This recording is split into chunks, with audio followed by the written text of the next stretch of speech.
সকাল সকাল আজকে নিয়ে চলে এসছে ছোট মাছগুলো আজকে বানাবো বেগুন দিয়ে আর মূলা দিয়ে আর আলু দিয়ে নটপটি বানাবো।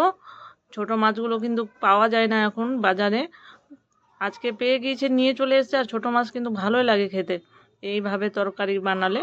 এই যে ছোট মাছগুলো কত সুন্দর সুন্দর আছে দেখো, লবণ হলুদ দিয়ে মেখে নিয়েছি, সরষের তেল নিয়ে নিয়েছি। আর মাছগুলো এত সুন্দর ছিল, শক তো ভাজা খুব ভালো হয়েছিল। এখানে ভাজাটাও খুব সুন্দর হয়েছে, আমি উঠিয়ে নিয়েছি। আর এখানে বেগুনগুলো একটু ভেজে নিব, আর একটু সরষের তেল দিয়ে বেগুনগুলো ভেজে নিচ্ছি, একটু হালকা লবণ দিয়ে, হলুদ দিইনি, ভাজা হয়ে গেছে।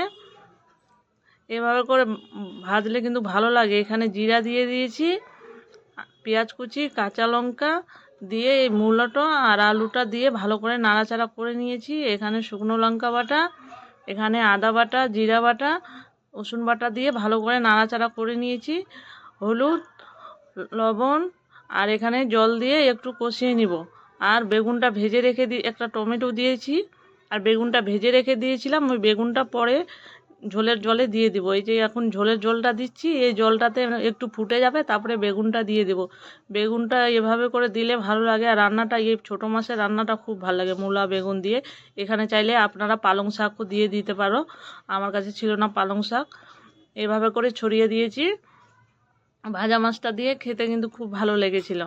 আর আমাদের কাজ শেখার কোনো দিন, হাজার বয়স হয়ে গেলেও কাজ কোনো দিন শেখাতে কম হয় না। যত যাই যে শত আমরা কাজ শিখতেই থাকি। তো এভাবে নতুন নতুন কাজ শিখি। আর যারা রান্না করে না, তাদের আপনা আপনি মাথাতে চলে আসে কি রান্না করব, কিভাবে রান্না করব, রান্নার মাথায় চলে আসে এভাবে রান্না করলে ভালো আসে। ঠিক আছে, ভালো থাকবেন।